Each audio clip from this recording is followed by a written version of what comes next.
Remember Flappy Bird? Didn't that game suck?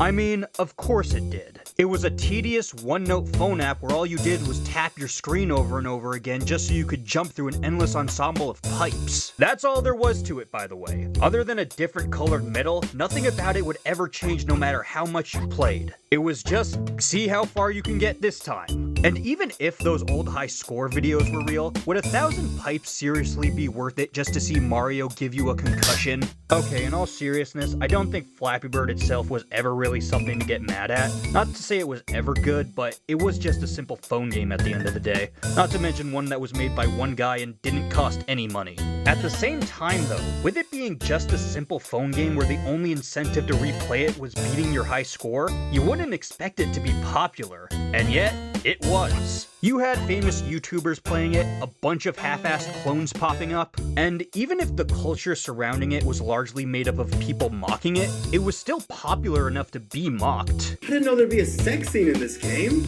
Dude, get the hell out of here! Hell, Flappy Bird got so popular that the guy who made it ended up taking it down because people were getting addicted. Imagine just wanting to make a simple time waster only to hear people might be ruining their lives playing it. That can't be good for your self-esteem.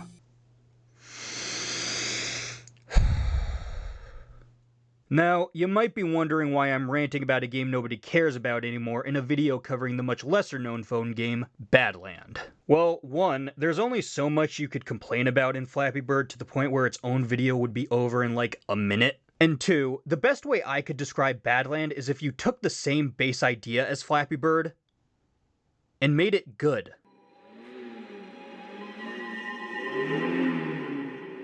Created by Finnish game developer Frogmind, Badland is a 2D side-scroller that was released for mobile devices in 2013. The game did also get a sequel and a Game of the Year edition for consoles in 2015, but I'm going to save those for when I actually have a chance to play them. For this video, I'm just going to be taking a look at the original game on iPhone. Now, Badland is a very simple game to pick up. You play as this little winged creature called a clone, who you want to guide to this vacuum tube at the end of each level.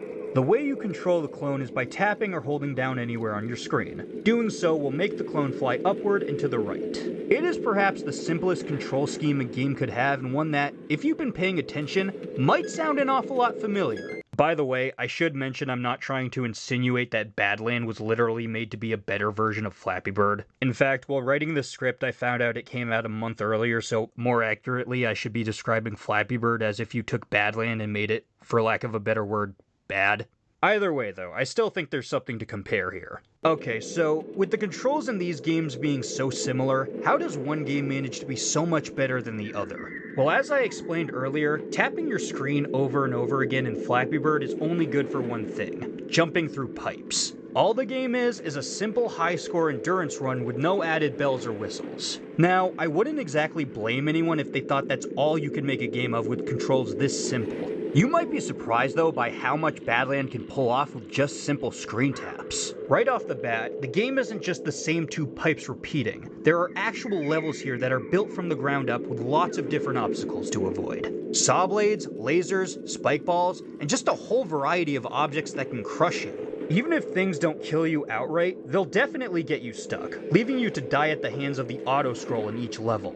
All of these too are just made harder by the fact that you can only fly forward, so there's no correcting yourself if you time a jump wrong or go down the wrong path. The thing too is that you're not always just trying to maneuver through these obstacles. I mean, considering how the outcome with each is pretty much the same, it might just mean there would be no point in any of them being different. In which case you could argue Flappy Bird repeats the same pipes over and over because it would make no difference if they added cactuses or something like that. For the obstacles in Badland though, many of them have specific weaknesses that you can exploit. Saw blades can be turned off, making them safe to touch.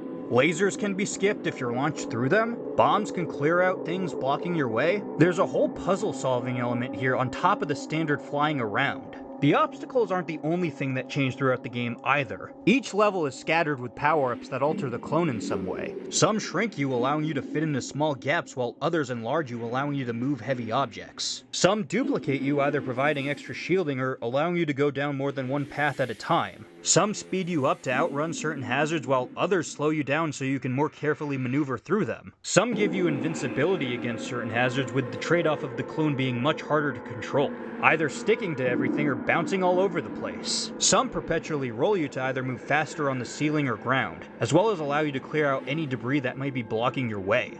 And let me reiterate, all of this can happen in a game where you just tap your screen. The controls being simple doesn't mean they're only good for one thing. I should also mention that these power-ups can be just as much a hindrance as they are an advantage. There are several points in the game where they're placed in spots you can't really miss them, and they just might be there to make an oncoming hazard even harder to avoid. You might grow to the point where you're just big enough to barely fit into a dangerous tunnel, or speed up to the point where you're just barely able to miss an oncoming saw blade or spike ball. There is an actual risk factor to what you pick up in this game.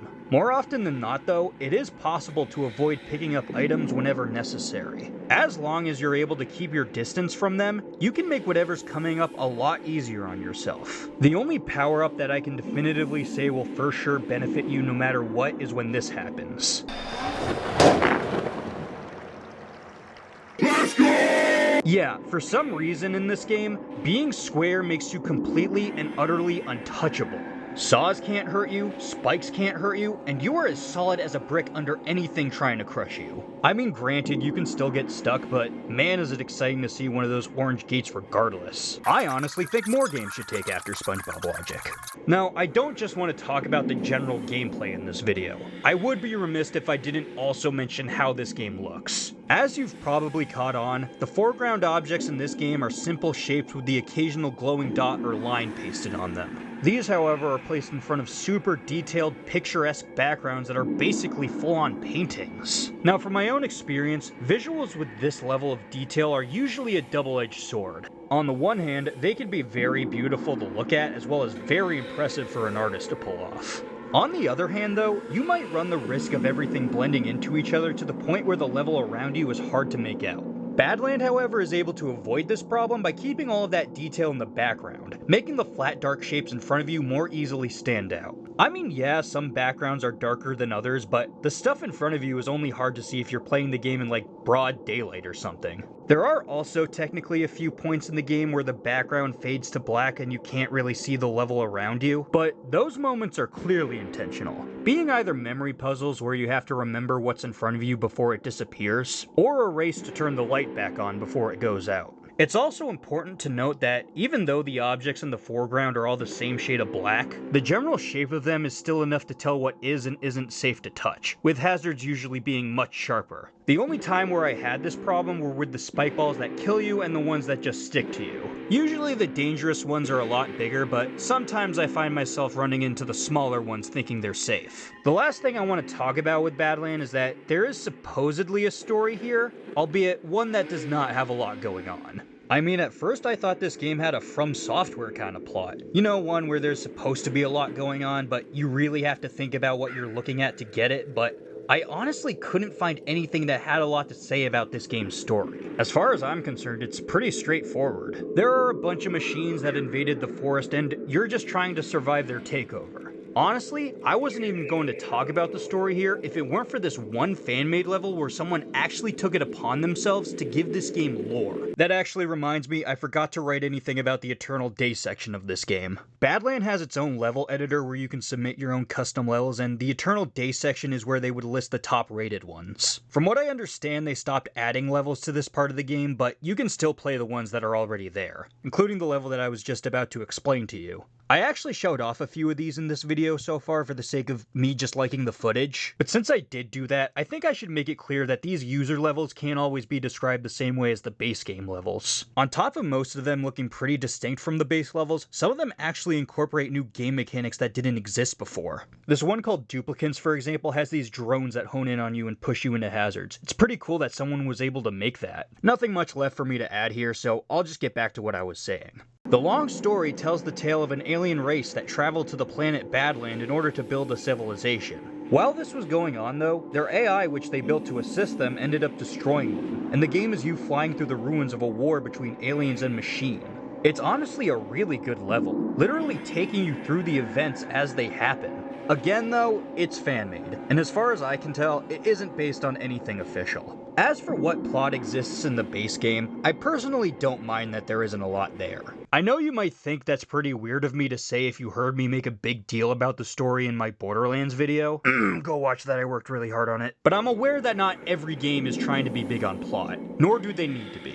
And I think Badland is a good enough game by itself, despite the story not being anything outstanding. Now, as I wrap this video up, I want to make sure that I don't overhype Badland. I mean, yeah, you can still do a lot by just tapping your screen, but you are still just tapping your screen. That one motion can get pretty grating if you play for long enough, and because of that, I don't think this is something you'd want to play over a game that uses a full-on controller. I mean, I might change my mind once I get around to the Game of the Year edition, but at the moment, I think this game works best as just something to play on your phone when you're out of the house. The point is, though, is that while Badland is a simple game, it isn't mind-numbingly bare bones. There is variety here, and a pretty successful attempt at doing a lot with something that, at its core, is very basic. Yeah, it's not some big console game or something like that, but if you're due for a long car trip or plane ride anytime soon, you could do a lot worse than Badland to pass the time. I know it's not the strongest recommendation, but it's a recommendation nonetheless. Enjoy the video? Well then please subscribe and share it with your friends. It's a new year and my resolution is to make more of these videos for people to see and to get this channel to grow, and the more support I get, the more likely that is to happen. I also have some other videos on this channel, so please go check those out, but in the meantime, be on the lookout for any future uploads. Thanks again for watching and have a happy new year. Take care.